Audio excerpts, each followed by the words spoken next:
Fallait avoir l'accent du Sud pour faire la radio, c'était un argument important. Jean, Oh, pas du tout. Pas du tout, au contraire, moi j'ai eu des difficultés au début pour essayer de percer parce que justement on me reprochait d'avoir trop l'accent du sud-ouest. Moi je démarre dans une radio locale qui s'appelle Bakersi Radio, qui est à Montauban, qui n'existe plus, qui a permis à pas mal de journalistes, dont Jean-Wilfried Forquès qui travaille chez nous aujourd'hui, Philippe Ray qui est aujourd'hui le patron de la rédaction d'RTL, Jean Abeyou, enfin on peut en citer quelques-uns qui sont passés par là. Et après c'est un peu comme Jean-Jacques, c'est fait de rencontres.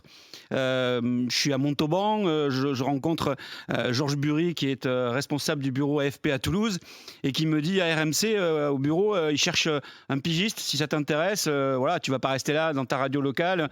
Et puis c'est parti comme ça avec Jean-Yves Gros qui un jour me dit viens, on va faire un essai. On a fait un essai, des piges, des CDD, et puis depuis voilà, c'était en 87 mes premières piges, en 88 je signe un CDD, en 89 je signe mon contrat et je suis toujours dans cette maison. Mais toi, tu as connu l'ancien et le nouveau RMC, quoi. Le radio Monte Carlo, moi, si tu veux, je l'écoute. Je suis dans mon lit, j'ai 13 ans, et j'écoute le parcours des Verts de 76, puis 78, Bastia. Je découvre des Morin, des médecins, des Spendler, des Didier Bonne qui commentent les matchs. Je me dis, c'est génial.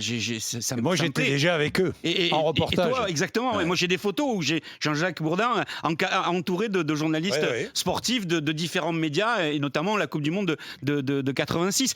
C'est simplement une envie de me dire, moi, je suis un enfant des radios locales. J'ai découvert la radio dans une radio locale. Et après, derrière, j'ai dit, j'ai envie de faire ça. Ça me plaît. Ça me plaît parce que c'est la voix, quoi. Voilà, c'est de se dire, il y a un côté magique sur le fait que nous, on n'a pas l'image, et l'image que l'on envoie à l'auditeur, c'est la voix. Et ce qui permet de reconnaître quelque chose, ta voix, quand même, à toi, on parlait de la voix de Jean-Jacques qui a changé au fur et à mesure des années. Comment tu fais pour garder ta voix? Parce qu'on va quand même t'écouter. Je parle pour toute la journée. Ouais, tu hurles même parfois. On t'écoute. L'AS Monaco réalise un authentique exploit en se qualifiant face au Real Madrid. Zidane face à Buffon. Zidane, il n'y aura pas d'élan, la frappe, la paletta. Il est accordé à Zinedine Zidane.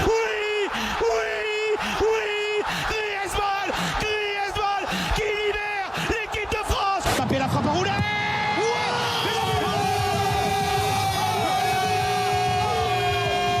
De Kylian.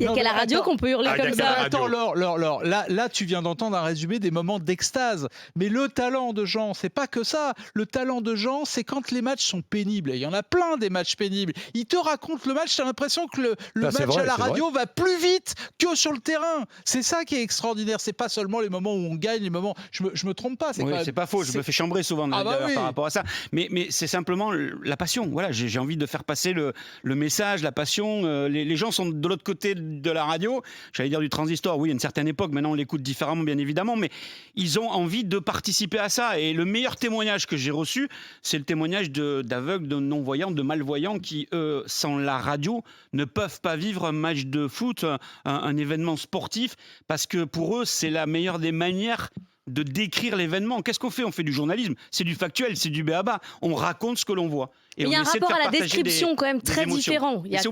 C'est obligé. Moi, j'ai découvert la télé il y a à peine 2 ans et demi. Le commentaire à la télé, c'est le jour et la nuit. Ça n'a strictement rien à voir. On accompagne à la télé, à la radio, on fait découvrir. Et tu te permets moins justement d'emphase? Non, quand même pas. C'est toujours le même Jeannot. On se refait pas quand même.